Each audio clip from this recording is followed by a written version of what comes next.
Hello प्यारे बच्चों, आज हम लोग इस वीडियो में क्लास 12 फिजिक्स के विद्युत आवेश तथा क्षेत्र का 10 इंपॉर्टेंट हम लोग लघु उत्तरीय प्रश्न देखेंगे जो कि बिहार बोर्ड एग्जाम 2027 के लिए काफ़ी इंपॉर्टेंट वीडियो है। तो आप लोग इस वीडियो को जरूर देखिए और इस वीडियो को अपने दोस्तों के पास भी शेयर जरूर करिएगा। इस चैनल को लाइक और सब्सक्राइब जरूर कर दीजिएगा।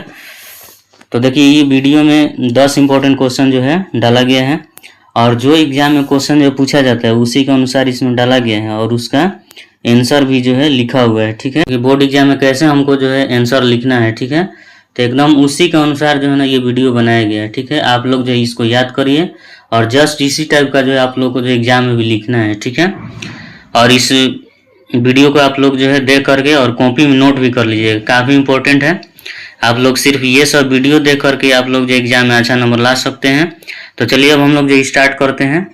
देखिए, पहला जो क्वेश्चन है विद्युत आवेश तथा क्षेत्र का, काफ़ी इंपॉर्टेंट क्वेश्चन है। देखिए, पहला क्वेश्चन है कि आवेश के संरक्षण सिद्धांत से क्या समझते हैं।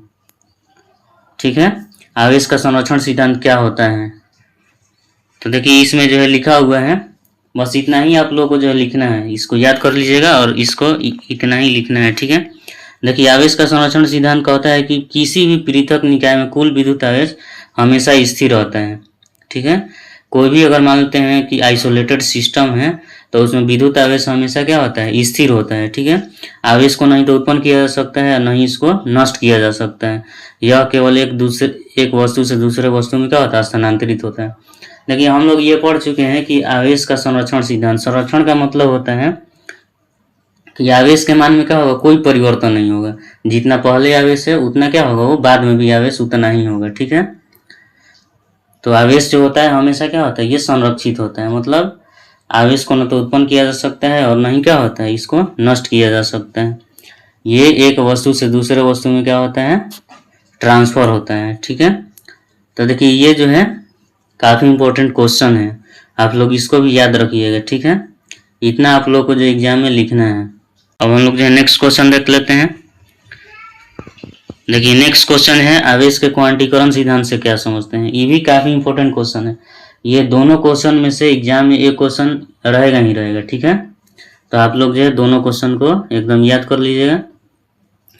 देखिए, आवेश के क्वांटीकरण सिद्धांत में क्या होता है, क्वांटाइजेशन ऑफ चार्ज क्या होता है। ठीक है, तो देखिए, क्वांटाइजेशन ऑफ चार्ज का मतलब होता है कि कोई भी वस्तु पर जो चार्ज होता है, आवेश के न्यूनतम जो मान होता है उसका पूर्णांक गुणक के रूप में पाया जाता है। और आवेश का जो न्यूनतम मान होता है कितना होता है, वो ई के बराबर होता है। इससे आवेश जो है ना क्या होता है, इससे छोटा आवेश जो है नहीं पाया जाता। ये आवेश का जो है ना सबसे छोटा क्या होता है, ये मान होता है। तो कोई भी जो है ना अगर वस्तु है तो उस वस्तु पर जो भी मतलब आवेश पाया जाएगा वो पूर्णांक, न्यूनतम संभव मान के क्या होता है, पूर्णांक गुणक होता है। मतलब पूर्णांक के ही रूप में पाया जाएगा। पूर्णांक संख्या क्या होता है, पूर्णांक संख्या जो होता है, देखिए, ये Q बराबर जो फॉर्मूला होता है प्लस माइनस क्या होता है, N इंटू ई होता है। E तो हो गया, क्या हो गया, ये न्यूनतम सममान हो गया आवेश का, और N जो होता है ये क्या होता है, पूर्णांक संख्या होता है। पूर्णांक संख्या किसको बोलते हैं हम लोग, इंटीजर। इंटीजर क्या होता है, तो देखिए, इंटीजर जो होता है ये हो गया 0 से 1 2 3, ये इन्फिनिटी तक हो जाएगा। फिर इधर -1 -2 -3 और ये माइनस इन्फिनिटी। मतलब इसी के जो है ना क्या होता है, पूर्णांक गुणक होता है। अब इसके बीच में जो है ना आवेश नहीं पाया जाता, जैसे 1 और 2 के बीच में ये नहीं पाया जाएगा। जब भी आवेश होगा वो पूर्णांक गुणक के ही रूप में पाया जाता है। इसी को हम लोग क्या बोलते हैं, क्वांटाइजेशन बोलते हैं हम लोग, क्वांटीकरण बोलते हैं हम लोग। ये स्टेप वाइज ये जो है पाया जाता है। जैसे मानते हैं 1 रुपया हो गया, 2 रुपया हो गया, 3 रुपया हो गया, इसी फॉर्म में जो है ना ये पाया जाता है। क्वांटा का मतलब ये होता है वो डिस्क्रीट फॉर्म में पाया जाएगा। ठीक है, तो ये जो है देख लीजिए लिखा हुआ है, आवेश हमेशा क्वांटीकृत होता है, अर्थात इसका अर्थ है किसी वस्तु पर उपस्थित आवेश के न्यूनतम सममान के क्या होता है, पूर्णांक गुणक होता है। और आवेश का न्यूनतम सममान कितना होता है, ई के बराबर होता है। अर्थात Q बराबर क्या होता है, प्लस माइनस N इंटू ई। और जहाँ ई बराबर क्या होता है, ई का मान कितना होता है, 1.6 इंटू 10 के पावर -19 कूलम होता है। ठीक है, और N क्या होता है, ये पूर्णांक संख्या होता है, इंटीजर होता है। और इंटीजर क्या होता है ये बतला दिए। तो देखिए, कोई भी वस्तु पर जो आवेश पाया जाएगा वो प्लस माइनस N इंटू ई के रूप में पाया जाएगा। ठीक है, इसी को हम लोग क्या बोलते हैं, क्वांटाइजेशन ऑफ चार्ज बोलते हैं हम लोग, ठीक है। काफी इंपॉर्टेंट क्वेश्चन है ये भी, ठीक है, तो आप लोग इसको भी याद रखिएगा। चलिए नेक्स्ट क्वेश्चन हम लोग जो है देखते हैं। देखिए थर्ड नंबर क्वेश्चन है, कूलम्ब नियम के सदिश रूप को लिखना है। तो देखिए सदिश का मतलब क्या होता है, कूलम्ब नियम के सदिश फॉर्म को लिखना है। सदिश मतलब होता है कि उसमें दिशा और परिमाण हमको दोनों दर्शाना है, ठीक है।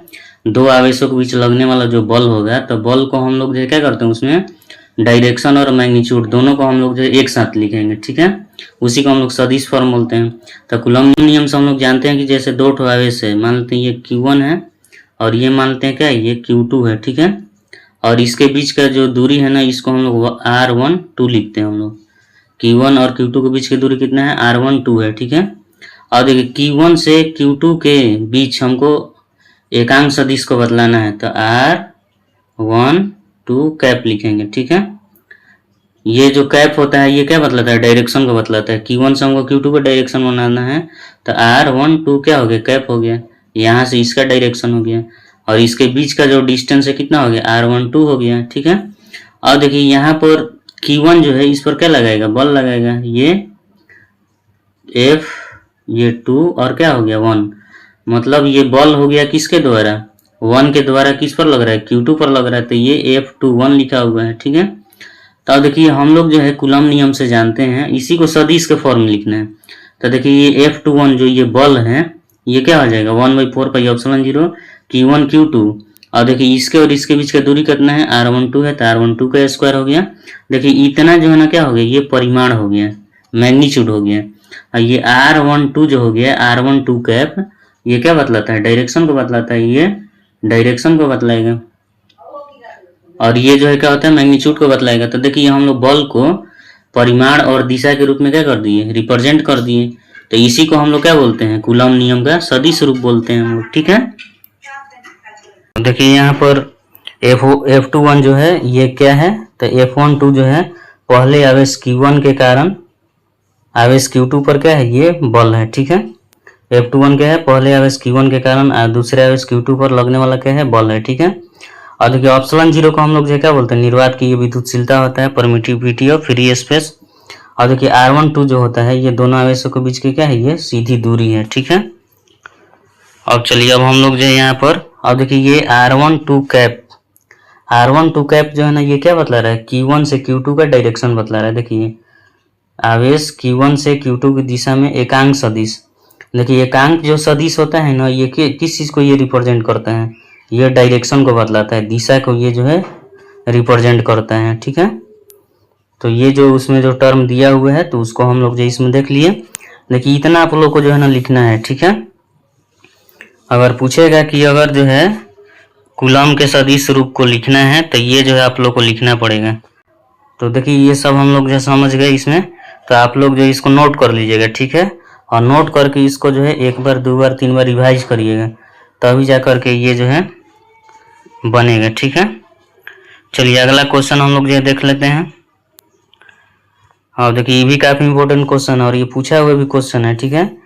निर्वात की विद्युतशीलता का SI मात्रक तथा विमीय सूत्र लिखना है। तो देखिए अब हम लोग जो है यहाँ पर जानते हैं निर्वात की विद्युतशीलता क्या होता है, किसको बोलते हैं हम लोग। तो देखिए कूलम्ब नियम से क्या होता है, A बराबर 1/4πε0 Q1 Q2 क्या होता है, R², ये तो हम लोग जानते हैं। और देखिए इसी में जो ये ऑप्शन 0 है ना, इसी को हम लोग क्या बोलते हैं, निर्वात की विद्युतशीलता बोलते हैं हम लोग, ठीक है। देखिए F को हम लोग जो यहाँ पर ला देते हैं और ये ऑप्शन 0 को यहाँ पर कर देंगे, ठीक है। तो ऑप्शन 0 बराबर क्या हो जाएगा, 1/4πf Q1 Q2 क्या हो जाएगा, R²। और देखिए ऑप्शन 0 का अब हम लोग जो है मात्रक लिखते हैं। ऑप्शन 0 को निर्वात की विद्युतशीलता कहा जाता है। अब इसका मात्रक देखिए क्या हो जाएगा, देखिए ऊपर में क्या है, Q1 Q2 है, तो कूलम्ब इंटू कूलम्ब, मात्रक लिखेंगे आवेश का, कूलम्ब इंटू कूलम्ब, मतलब क्या हो जाएगा, ऊपर में आ जाएगा कूलम्ब स्क्वायर, नीचे में देखिए 4π का तो कोई मात्रक नहीं होगा, ये कांस्टेंट है, मात्रा होगा किसका, बल का। बल का मात्रक क्या होता है, न्यूटन होता है। और देखिए R मतलब दूरी, दूरी का मात्रक मीटर स्क्वायर, तो देखिए क्या हो जाएगा, कूलम्ब स्क्वायर पर न्यूटन मीटर स्क्वायर, ठीक है। तो ये इसका SI मात्रक हो गया, ठीक है। तो देखिए यहाँ पर लिखा हुआ है निर्वात की विद्युतशीलता का मात्रक कूलम्ब स्क्वायर पर न्यूटन मीटर स्क्वायर होता है, ठीक है। और देखिए अब इसका हम लोग विमीय सूत्र लिखेंगे, ठीक है।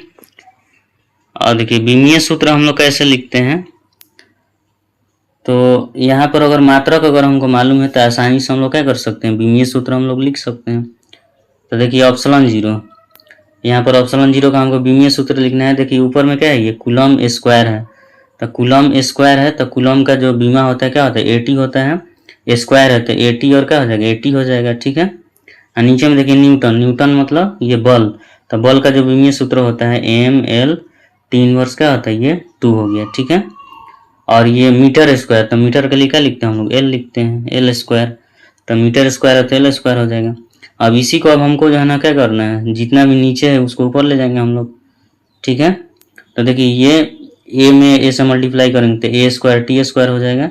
और देखिए नीचे वाला हम लोग ऊपर लेकर के जाएंगे तो m, नीचे में पावर क्या है 1 है, ऊपर जाएगा तो m इनवर्स हो जाएगा। l के पावर देखिए 3 है, ऊपर जाएगा तो -3 हो जाएगा। और देखिए ये t के पावर -2 है, ऊपर जाएगा प्लस में हो जाएगा, तो टी स्क्वायर है, टी स्क्वायर कितना हो गया, यहाँ पर t के पावर जो है +4 होगा, ठीक है। यहाँ पर t के पावर जो है ये +4 होगा, ठीक है, ये प्लस में हो जाएगा, t के पावर 4, और ये जो है क्या हो जाएगा a स्क्वायर, ठीक है।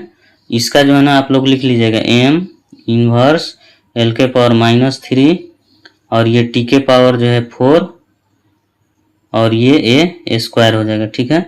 यहाँ पर थोड़ा सा मिस्टेक है, माइनस हो गया है। चलिए तो आप लोग जो इसको नोट कर लीजिएगा। देखिए तो ये निर्वात की विद्युतशीलता का ये विमीय सूत्र हो गया, ठीक है। किस टाइप से लिखना है हमको तो ये भी पता चल गया। चलिए अगला नेक्स्ट क्वेश्चन हम लोग जो देख लेते हैं। और देखिए विद्युत आवेश के 4 गुणों को लिखना है, ठीक है। विद्युत आवेश जो होता है उसका 4 गुण हमको लिखना है, प्रॉपर्टीज ऑफ चार्जेस, ठीक है। तो देखिए विद्युत आवेश जो होता है, फर्स्ट प्रॉपर्टी इसका, विद्युत आवेश क्या होता है, एक अदिश राशि होता है, अतः इसे बीजगणित के साधारण योग नियम का पालन करता है। देखिए बीज, ये जो आवेश होता है ये क्या होता है, स्केलर क्वांटिटी होता है, और स्केलर क्वांटिटी जो होता है ये सिंपल अलजेब्रा मेथड का ये क्या करता है, नियम को फॉलो करता है, ठीक है। जैसे हम लोग जैसे अलजेब्रा में जोड़ घटाव करते हैं, तो इसको भी हम लोग आवेश को भी उसी टाइप से हम लोग जोड़ घटाव कर सकते हैं, ठीक है। अब सेकंड नंबर देखें, आवेश जो होता है हमेशा संरक्षित होता है। ऊपर में हम लोग देखें संरक्षण का सिद्धांत, आवेश हमेशा क्या होता है, संरक्षित होता है। आवेश क्या होता है, क्वांटीकृत होता है। आवेश जो होता है ये क्वांटीकृत होता है, मतलब कोई भी वस्तु पर जो आवेश पाया जाता है, आवेश के न्यूनतम सममान के क्या होता है, पूर्णांक गुणक के रूप में पाया जाता है, मतलब प्लस माइनस n इंटू ई के फॉर्म में पाया जाता है। और देखिए स्थिर आवेश अपने चारों ओर क्या उत्पन्न करता है, विद्युत क्षेत्र उत्पन्न करता है। जो भी मतलब स्थिर आवेश है प्लस क्यू है, तो ये अपने चारों ओर जो है क्या करता है, ये विद्युत क्षेत्र उत्पन्न करता है, ठीक है। ये इलेक्ट्रिक फील्ड क्या करता है, प्रोड्यूस करता है, ठीक है। तो ये इसका जो है 4 गुण हम लोग देख लिए, ठीक है। परीक्षा में आप लोग को 2-3 प्रॉपर्टी जो है पूछेगा, तो आप लोग जो है आसानी से लिख सकते हैं। और भी बहुत सारा प्रॉपर्टीज है, लेकिन जो भी आप लोग का जो मेन प्रॉपर्टी है उसको हम लोग जो लिख दिए हैं, आप लोग इसको नोट करके याद कर लीजिएगा, ठीक है। चलिए अगला क्वेश्चन, चलिए अगला 6 नंबर क्वेश्चन देखेंगे हम लोग। पृष्ठीय आवेश घनत्व से क्या समझते हैं, ठीक है। तो देखिए पृष्ठीय आवेश घनत्व क्या होता है कि एकांक क्षेत्रफल में उपस्थित आवेश के मान को पृष्ठीय आवेश घनत्व कहा जाता है, ठीक है। इसे सिग्मा द्वारा सूचित किया जाता है। पृष्ठीय आवेश घनत्व को हम लोग किसी नोट करते हैं, हम लोग सिग्मा से करते हैं हम लोग, और सिग्मा बराबर क्या होगा, क्यू वाई में ए हो जाएगा, ये फार्मूला होता है। अगर इसका एसआई मात्रक लिखेंगे हम लोग, एसआई मात्रक, ठीक है। तो देखिए एसआई मात्रक क्या हो जाएगा, आवेश का क्या होता है, कूलम पर क्षेत्रफल का हो जाएगा मीटर स्क्वायर, कूलम पर मीटर स्क्वायर, इसका एसआई मात्रक हो जाएगा, ठीक है। और देखिए जैसे मान लेते हैं कि पृष्ठीय आवेश घनत्व जो है, जैसे मान लेते हैं कोई ये जो सतह है, सतह पर मान लेते हैं आवेश जो है ना एक समान रूप से क्या है, वितरित है। तो इस सतह के जो ना एकांक पृष्ठ में, एकांक क्षेत्रफल में कितना आवेश उपस्थित है, उसी को हम लोग क्या बोलते हैं, पृष्ठीय आवेश घनत्व बोलते हैं, ठीक है। और इसको हम लोग सिग्मा से डिनोट करते हैं, ठीक है। चलिए अगला क्वेश्चन हम लोग देखते हैं, क्वेश्चन नंबर 7। और देखिए विद्युत क्षेत्र तीव्रता से क्या समझते हैं, इसका एसआई मात्रक लिखना है, ठीक है। काफ़ी इंपॉर्टेंट क्वेश्चन है, और ये बार बार एग्जाम में जो है रिपीट करता है क्वेश्चन, ठीक है। तो इसको जो है देख लेते हैं हम लोग। तो देखिए विद्युत क्षेत्र में स्थित किसी बिंदु पर एकांक धन परीक्षण आवेश द्वारा उस बिंदु पर अनुभव किए गए बल को क्या बोलते हैं, उस बिंदु पर विद्युत क्षेत्र तीव्रता कहा जाता है। और विद्युत क्षेत्र तीव्रता को हम लोग ई से हम लोग डिनोट करते हैं। तो ई बराबर क्या हो जाएगा, ए पाई में क्यू। ठीक है, ये फार्मूला होता है। देखिए मान लेते हैं विद्युत क्षेत्र हो गया। विद्युत क्षेत्र में जो है किसी बिंदु पर अगर एकांक धन परीक्षण अगर स्थित है तो विद्युत क्षेत्र जो होता है इस एकांक धन परीक्षण पर क्या करेगा, बल लगाता है। तो उस एकांक धन परीक्षण आवेश द्वारा जितना बल का अनुभव किया जाएगा उस बिंदु पर क्या कहलाता है, विद्युत क्षेत्र तीव्रता कहलाता है। ठीक है, और इसको हम लोग ई से डिनोट करते हैं। ठीक है, और देखिए इसका मात्रक हम लोग लिखेंगे अगर, तो देखिए इसका मात्रक क्या हो जाएगा, तो देखिए ई बराबर फार्मूला होता है ए बाई में क्यू होता है। ठीक है, तो विद्युत क्षेत्र तीव्रता का मात्रा क्या हो जाएगा, बल का मात्रा क्या होता है, न्यूटन। ठीक है, न्यूटन पर आवेश का मात्रा क्या होगा, कूलम, न्यूटन पर कूलम। ठीक है, इसका ये SI मात्रक होता है। काफ़ी इंपॉर्टेंट क्वेश्चन है, आप लोग इसको याद रखिएगा और नोट भी कर लीजिएगा। ठीक है, चलिए अगला क्वेश्चन। चलिए नेक्स्ट क्वेश्चन हम लोग देखते हैं, द्विध्रुव आघूर्ण से क्या समझते हैं, इसका SI मात्रक लिखना है। तो देखिए द्विध्रुव आघूर्ण, पहले द्विध्रुव क्या होता है। तो देखिए द्विध्रुव दो आवेशों का जो समूह होता है। देखिए एक मान लेते हैं यहाँ पर माइनस क्यू आवेश है और एक जो यहाँ पर प्लस क्यू आवेश है, और दोनों के बीच का दूरी अगर बहुत स्मॉल है तो इस सिस्टम को हम लोग क्या बोलते हैं, द्विध्रुव बोलते हैं। ठीक है, अब हम लोग जो है द्विध्रुव आघूर्ण क्या होता है। तो देखिए द्विध्रुव के कोई भी एक आवेश का हम लोग परिमाण लेंगे। ठीक है, अगर माइनस में है तो उसको हमको प्लस में लेना है, और ये प्लस में है। तो देखिए कोई भी जो है ना इसमें से एक आवेश का हमको परिमाण लेना है और इसके बीच का जितना दूरी है उस दूरी को गुणा कर देंगे तो मेरा क्या निकल जाएगा, द्विध्रुव आघूर्ण निकल जाएगा। P बराबर Q इंटू 2D। इन दोनों आवेशों के बीच की दूरी को हम लोग जो है 2D से डिनोट करते हैं। ठीक है, 2D हम लोग जो है सिंप्लिसिटी के लिए 2D हम लोग लेते हैं। तो देखिए यहाँ पर P इक्वल टू क्या हो जाएगा, Q इंटू 2D। मतलब द्विध्रुव के किसी एक आवेश का परिमाण तथा दोनों आवेशों के बीच दूरी के गुणनफल को क्या बोलते हैं हम लोग, द्विध्रुव आघूर्ण बोलते हैं। द्विध्रुव आघूर्ण को P से हम लोग डिनोट करते हैं। ठीक है, द्विध्रुव आघूर्ण क्या होता है, एक सदिश राशि होता है। ठीक है, और द्विध्रुव आघूर्ण का जो डायरेक्शन होता है माइनस से प्लस की ओर होता है। ठीक है, इधर ऐसे। तो द्विध्रुव आघूर्ण का जो है एक सदिश राशि होता है और इसका डायरेक्शन जो होता है माइनस से प्लस की ओर होता है, और फॉर्मूला इसका P बराबर क्या होता है, Q इंटू 2D होता है। द्विध्रुव आघूर्ण का SI मात्रक देखिए, इसका SI मात्रक जो होता है क्या होता है, ये द्विध्रुव आघूर्ण का SI मात्रक जो होता है, ये देखिए Q का मात्रक क्या हो जाएगा, कूलम होगा, और ये दूरी है तो दूरी का मीटर, कूलम मीटर। तो द्विध्रुव आघूर्ण का क्या होता है, कूलम मीटर हो जाएगा, CM। ठीक है, तो ये इसका जो है मात्रक हो गया। ठीक है, ये भी काफ़ी इंपॉर्टेंट क्वेश्चन है, आप लोग इसको भी याद रखिएगा। चलिए अगला क्वेश्चन हम लोग देखते हैं, 9 नंबर क्वेश्चन। और देखिए विद्युत क्षेत्र रेखाएं के 3 गुण को लिखना है। ठीक है, विद्युत क्षेत्र रेखाएं ये एक काल्पनिक रेखा होता है, इसका गुण क्या होता है। तो देखिए पहला नंबर इसका गुण है कि विद्युत क्षेत्र रेखाएं धनात्मक आवेश से निकलती है और ऋणात्मक आवेश में क्या करती है, प्रवेश करती है। विद्युत क्षेत्र रेखाएं जो होती है धनात्मक आवेश से जो है क्या होती है, बाहर निकलती है ऐसे। ठीक है, और ऋणात्मक आवेश में जो है क्या करती है, प्रवेश करती है। ये ऋणात्मक आवेश हो गया, और इसमें ये जो है विद्युत क्षेत्र रेखाएं क्या करती है, प्रवेश करती है। सेकंड नंबर देखिए, विद्युत क्षेत्र रेखाएं के किसी बिंदु पर खींचा गया स्पर्श रेखा उस बिंदु पर परिणामी विद्युत क्षेत्र तीव्रता की दिशा को निरूपित करती है। देखिए विद्युत क्षेत्र रेखाएं के किसी बिंदु पर अगर हम जो है मानते हैं विद्युत क्षेत्र रेखाएं हो गया, इसके किसी बिंदु पर अगर हम मानते हैं बिंदु P है, इस पर स्पर्श रेखा हम लोग ड्रॉ करते हैं, तो इस बिंदु P पर विद्युत क्षेत्र तीव्रता के दिशा को क्या करती है, निरूपित करती है। ठीक है, चलिए अगला क्वेश्चन हम अगला देखते हैं। इसमें दो विद्युत क्षेत्र रेखाएं कभी प्रतिच्छेद नहीं करती है। ये क्यों नहीं करती है, देखिए यहाँ पर एक बिंदु पर जो है विद्युत क्षेत्र तीव्रता के क्या हो जाएगा, 2 डायरेक्शन प्राप्त होगा, वेक्टर E1 और ये जो है इधर। देखिए एक ही बिंदु पर हम लोग जो है 2 स्पर्श रेखा खींच सकते हैं, तो इस टाइप से एक बिंदु पर विद्युत क्षेत्र तीव्रता के 2 डायरेक्शन प्राप्त होगा, जो कि क्या है, असंभव है। एक बिंदु पर क्या होता है, एक ही स्पर्श रेखा हम लोग खींच सकते हैं, लेकिन यहाँ पर क्या हो रहा है, 2 स्पर्श रेखा खींचा जा रहा है, मतलब 2 डायरेक्शन होगा। एक बिंदु पर एक ही डायरेक्शन होगा, लेकिन यहाँ पर क्या हो रहा है, 2 डायरेक्शन हो रहा है। तो इसीलिए 2 विद्युत क्षेत्र रेखाएं क्या करती है, एक दूसरे को प्रतिच्छेद नहीं करती है। अगला क्वेश्चन भी ये एग्जाम में भी क्वेश्चन पूछा जाता है। तो देखिए अगला क्वेश्चन 10 नंबर क्वेश्चन है, 2 विद्युत क्षेत्र रेखाएं कभी एक दूसरे को प्रतिच्छेद क्यों नहीं करती है। ठीक है, तो अभी बतलाए हैं ऊपर में कि विद्युत क्षेत्र रेखाएं जो है कभी एक दूसरे को प्रतिच्छेद नहीं करती है।